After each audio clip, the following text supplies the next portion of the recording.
Hello दोस्तों। तो दोस्तों आज मार्केट्स टुडे जो फ्राइडे का दिन था काफी ज्यादा वॉलेटाइल था।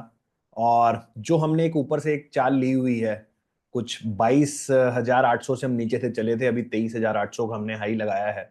लगभग 1,000 पॉइंट की इस रेंज बनने के बाद मार्केट थोड़े कंसोलिडेट हो रहे हैं। और आज इंट्राडे के अंदर हमने 22,500 के अंदर से भी नीचे जाते हुए मार्केट को देखा।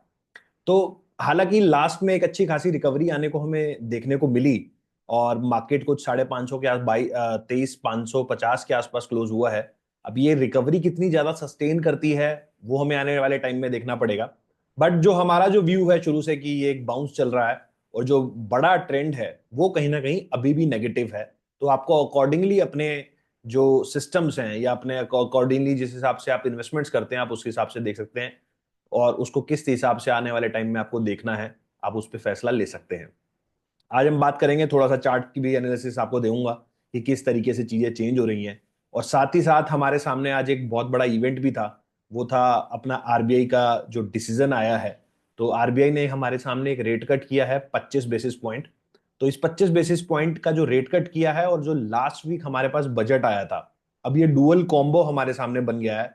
यहां से भी हमें एक अच्छी न्यूज आने को मिल रही है और हमें बजट में भी एक अच्छी न्यूज आने को मिली थी, जो 12 लाख वाला जो गवर्नमेंट ने अपना स्टैंड चेंज किया था और उसके बाद से जिस तरीके से कंजम्पशन की स्टोरी चलनी चाहिए थी, वो कहीं ना कहीं थ्योरेटिकल तो चली है, लेकिन मार्केट के अंदर अभी उस तरीके का प्रभाव नहीं दिखा।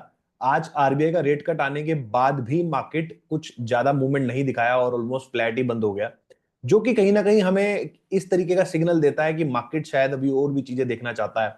इतनी पॉजिटिव न्यूज आने के बाद भी अगर मार्केट यहां से ऊपर नहीं जा रहा है तो शायद मार्केट को कुछ ऐसा पता है जो शायद हमें नहीं पता होगा। और जो ग्लोबल फ्रंट पे भी चल रहा है, ग्लोबल फ्रंट में एक दो दिन थोड़े शांत हैं। यूएस मार्केट्स भी कुछ बहुत ज्यादा परफॉर्म नहीं कर रहे हैं जिस तरीके की परफॉर्मेंस वो पहले दे रहे थे। कल हमने देखा अमेजोन के भी रिजल्ट आए आफ्टर मार्केट्स, और वो भी कोई बहुत अच्छे नहीं आए। और जितना मैं देख सुन पढ़ रहा हूं कि पिछले 20 साल के अंदर इस तरीके की जो रेवेन्यू ग्रोथ की गाइडेंस उन्होंने दी है वो आज तक कभी नहीं दी।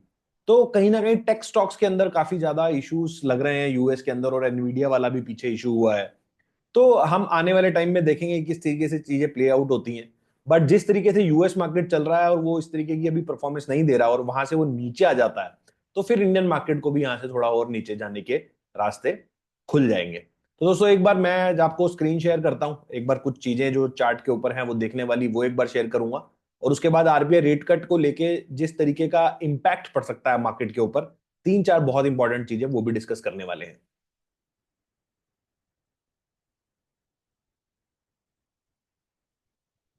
तो ये मैंने आपके सामने निफ्टी का चार्ट लगाया है।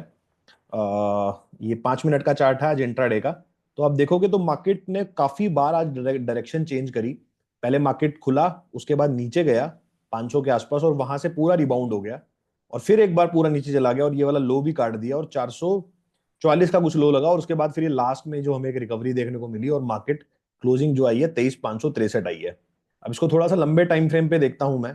तो जो आज डेली की कैंडल बनी है वो भी लगातार थर्ड हमारे पास रेड कैंडल बनी है।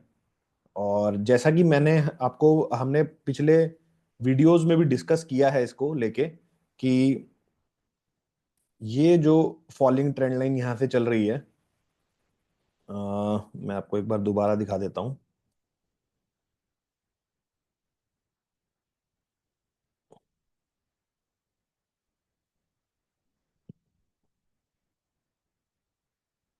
ये जो ऊपर हमारा टॉप लगा था 26,000 के ऊपर, ये जो अपना लाइन चल रही है, फॉलिंग ट्रेंड लाइन आ रही है ऊपर से। अब एग्जैक्ट अब मैं इसको ऐसे भी जोड़ सकता हूँ या अब इसको मैं इस तरीके से जोड़ता हूँ तो यहाँ पे मेरे को सपोर्ट भी देखने को मिलता है। बट मुझे ऐसा लगता है शायद 24,000, ये देखिए ये मतलब जहां भी इस समय निफ्टी खड़ा है वो एक काफी रेजिस्टेंस का एरिया है। और इस जगह से यहाँ से इसके घूमने की संभावना भी काफी अच्छी बनती है। और अगर कहीं देखें तो एक ये जो ऊपर वाला जो ये लाइन आ रही है ये बेसिकली मूविंग एवरेज की लाइन है। तो बेसिकली 23,890 प्लस माइनस 100 200 पॉइंट, मतलब 24,000 आप मोटा मोटा पकड़ लो। 24,000 24,100, यहां तक एक बार मार्केट आ सकता है। अब आएगा या नहीं आएगा वो हमें आने वाले टाइम में देखना पड़ेगा। बट एक बार यहां तक भी मार्केट आ सकता है और ये जो लेवल अभी यहाँ पे दिख रहे हैं लगातार 3 कैंडल जो लाल बनी है, उसके बाद हमें देखना पड़ेगा, और मेरे हिसाब से फिर ये वाला जो लो है ये भी शायद कटेगा। और ये आप देखोगे जो यहाँ पे फिर सबसे बड़ा जो सपोर्ट आ जाएगा वो ये वाला होगा। जब ये इलेक्शन में हम गिरे थे 21,288, ये इलेक्शन में जब 10% गिर गया था मार्केट, तो उस दिन वाले लोज यहाँ पर आपको देखने को मिल सकते हैं। तो ये हमें आने वाले टाइम में देखना पड़ेगा कि किस तरीके से चीजें पैन आउट होती हैं और किस तरीके से चीजें चलती हैं। और ये था निफ्टी का। मैं आपको एक बार जूनियर मिड कैप दिखा देता हूँ। मिड कैप के अंदर भी कोई बहुत अच्छी कैंडल नहीं बनी है, ऑलमोस्ट फ्लैट बंद हुआ है मिड कैप भी। स्मॉल कैप देखोगे तो स्मॉल कैप के अंदर भी कुछ ज्यादा नहीं था, मूवमेंट काफी था, लेकिन ऑलमोस्ट जो बंद हो गया वो ही 40 पैसे नीचे बंद हो गया।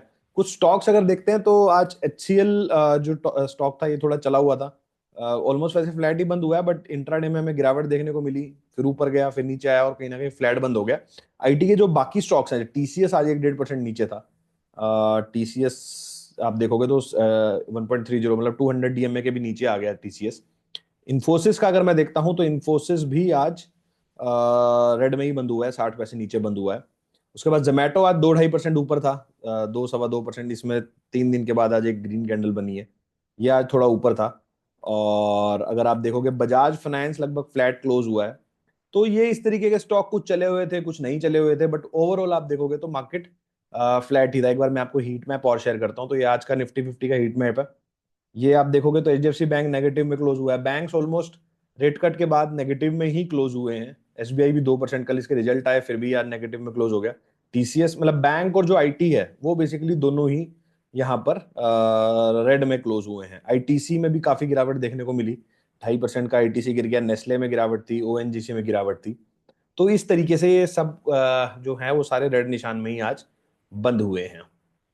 तो इस तरीके से हम आगे, ये वीक भी अभी खत्म हो गया है, और जो वीकली कैंडल है एक बार हम उस पर भी नजर डालते हैं कि वीक की कैंडल कैसे बनी है, क्योंकि यार लास्ट फ्राइडे था, फ्राइडे को आज डेली के साथ वीक की भी कैंडल क्लोज हुई होगी। मैं आपको एक बार निफ्टी पे वीकली कैंडल दिखाता हूँ। तो वीकली कैंडल भी आप देखोगे तो वही जो रेजिस्टेंस एरिया है, मैं अगर इसको थोड़ा ऊपर से जोड़ लेता हूँ यहाँ से, ये जो ट्रेंड लाइन आ रही है अपने पास, तो वही एग्जैक्ट वहीं से ही इसने रेजिस्टेंस लिया है 22,800 के आसपास से। बट फिर भी मैं इसको as a benefit of doubt दे सकता हूँ कि हो सकता है 100-200 पॉइंट ऊपर नीचे चली जाए, बट यहाँ से एक अच्छा रेजिस्टेंस का एरिया है। जब तक इसको ये यहाँ से वो क्रॉस नहीं कर देता तब तक हम कोई बड़ा मूव का एक्सपेक्टेशन यहाँ पर नहीं रखेंगे, और नीचे का ट्रेंड ही इसको समझ के चलेंगे। तो आई होप दोस्तों आपको ये चीज समझ में आई होगी।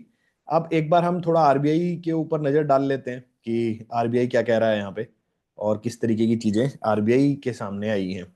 तो जैसा आप देखोगे बेसिकली यहाँ पर मैं फटाफट एक बार रीड कर लेता हूँ, और तो आपको एक बार थोड़े इसके हाइलाइट्स बता देता हूँ, फिर एक बार हम इसको थोड़ा सा डिटेल में चर्चा करेंगे। तो सबसे पहले जो इन्होंने 25 बेसिस पॉइंट का रेट कट कर दिया है, तो वो अभी जो रेपो रेट हो गई है अपनी 6.25 हो गई है। स्टैंड इनका अभी भी न्यूट्रल ही है। SDF reduce to 6%, MSF is reduce at 6.5, bank rate is at 6.5, CRR भी अनचेंज ही है 4%, और यूनानिमस डिसीजन था टू कट द रेट्स। तो अभी नए गवर्नर आए थे, नए गवर्नर ने आते ही सबसे पहले ही रेट कट कर दिया है, और ये 2020 के बाद पहली बार रेट आपके कम हुए हैं।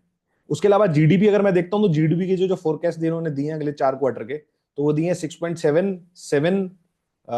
Q1 के अंदर ये दे रहे हैं 6.7%, और Q2 के अंदर 7%, Q3 के अंदर 6.5, और Q4 के अंदर 6.5, और ओवरऑल जो FY 26 का दे रहे हैं वो 6.7% के आसपास, तो 60% के आसपास की ग्रोथ ये दिखने को मिल रही है। तो अगर हम बेसिकली इसके प्रोजेक्टिंग हम देखें तो इन्फ्लेशन के जो डेटा आए हैं, तो इन्फ्लेशन भी 4.8 के आसपास गवर्नमेंट बता रही है कि इतना फोरकास्ट रहना चाहिए। तो Q1 में उसका भी ब्रेकअप देखोगे तो आप 4.5, 4 और 3.8। और इसके अलावा जो एडिशनल इन्होंने कुछ मेजर्स लिए हैं, तो इंट्रोडक्शन ऑफ फॉरवर्ड कॉन्ट्रैक्ट्स, तो इन्होंने बेसिकली डेरिवेटिव कॉन्ट्रैक्ट्स निकाल लिए हैं अब जो G-Secs हैं उसके ऊपर। और अगर आप उसके आप देखोगे तो जो इनका जो RBI का जो रिटेल डायरेक्ट प्लेटफॉर्म है उसके ऊपर इन्होंने SEBI registered non bank broker जो हैं उनको भी अलाउ कर दिया है। और अगर आप इस पे वीडियो देखना चाहते हो कि कैसे वहां पर अकाउंट बनाना है, कैसे कर सकते हो, तो वो भी मैं आप मेरे चैनल पे लास्ट जो वीडियो था वो आप देख सकते हो, फिर भी मैं उसको यहाँ पे पिन कमेंट में डाल दूंगा, तो वो भी आप देख पाएंगे। तो दूसरा ये है कि तीसरा ये है comprehensive view of trading and settlement timing across various market segment, introduction of bank dot in exclusive internet domain name for जो एनबीएफसी के लिए इन्होंने अलग से डोमेन नेम, वो जो बेसिकली फ्रॉड से बचने के लिए वो एक अलग से अलॉट कर रहे हैं, बैंक्स डॉट इन और फिन डॉट इन, ताकि आप डेफिकेट कर पाए कि बेसिकली ये इंडियन डोमेन नेम्स ही हैं। तो ये एक चीज है, enabling two factor authentication for cross border card not present transaction. तो इसके लिए टू फैक्टर ऑथेंटिकेशन आ गया जो क्रॉस बॉर्डर ट्रांजेक्शन हो रही है। तो ये कुछ बेसिक्स मेजर हैं। तो अगर आप ओवरऑल देखोगे तो जो गवर्नमेंट यहाँ पर कह रही है, जो इस हमारे सामने इस जो इस जो पॉलिसी के अंदर आया है, तो पॉलिसी के अंदर बेसिकली यही आया है कि हमारा 6.7% का नेक्स्ट ईयर का जीडीपी रहेगा ग्रोथ, और इन्फ्लेशन कहीं ना कहीं 4.4 4.6 के आसपास रहनी चाहिए, विच इज प्रिटी नॉर्मल। और इस तरीके की ग्रोथ रहते हैं तो मेरे हिसाब से हम 3 साढ़े 3 ट्रिलियन डॉलर की इकोनॉमी है। अगर आप इसी तरह से ग्रो करते रहोगे तो आने वाले टाइम में आपको जो वो हमारा $10 ट्रिलियन या दुनिया में तीसरे नंबर की जो इकोनॉमी हमें बनना है, तो आई थिंक उसके लिए एक सही पाथ है और सही तरीके की डिसीजन मेकिंग है। मेरे हिसाब से यहाँ से रेट कट्स आने वाले टाइम में और भी हो सकते हैं। अब 25 बेसिस पॉइंट का हुआ है, और हो सकता है, मुझे लगता है कि ये 100 बेसिस पॉइंट 1% के आसपास तक का भी हो सकता है, ये मेरा मानना है। और अगर कोई गवर्नमेंट बॉन्ड में इन्वेस्टेड है तो उसके बॉन्ड्स पे जो उन्होंने पिछला इन्वेस्ट किया तो बहुत अच्छी यील्ड आप जनरेट कर सकते हो। मेरे हिसाब से डबल डिजिट यील्ड्स भी गवर्नमेंट बॉन्ड्स के अंदर आ सकती हैं, तो एक अच्छा इन्वेस्टमेंट हो सकता है आपका गवर्नमेंट बॉन्ड के अंदर। तो आप लेकिन जो भी डिसीजन बनाए अपने फाइनेंशियल एडवाइजर से पूछ के बनाए, ये मेरा पर्सनल ओपिनियन है, मैं कोई सेबी रजिस्टर्ड एडवाइजर नहीं हूँ। और आप अगर देखेंगे तो डिस्क्रिप्शन में हमारा एक टेलीग्राम चैनल का लिंक है, आप वहां पर उसको ज्वाइन कर सकते हो, जहां पर हम वैल्यूएबल इंफॉर्मेशन शेयर करते रहते हैं। तो आई होप दोस्तों आपको चीजें समझ में आई होंगी। ये बुलिश होने का टाइम है मार्केट में, हो सकता है कि शॉर्ट टर्म में आपको कुछ और यहाँ से नीचे जाने को चीजें दिख जाएं, बट जिस तरीके के डेटा आरबीआई दे रहा है और जिस तरीके की चीजें बता रहा है, तो कहीं ना कहीं आपको जो बेसिकली इकोनॉमी है वो यहाँ से अच्छा चलेगी। तो आई होप आपको दोस्तों ये सारी चीजें समझ में आई होंगी। वीडियो अच्छा लगा तो लाइक करें, शेयर करें, ज्यादा से ज्यादा लोगों तक इसको पहुंचाएं। मिलता हूं आपसे अगले वीडियो में इसी तरह के कुछ नए टॉपिक के साथ। इस वीडियो को करते हैं यहीं पे समाप्त। ओके जी, नमस्कार।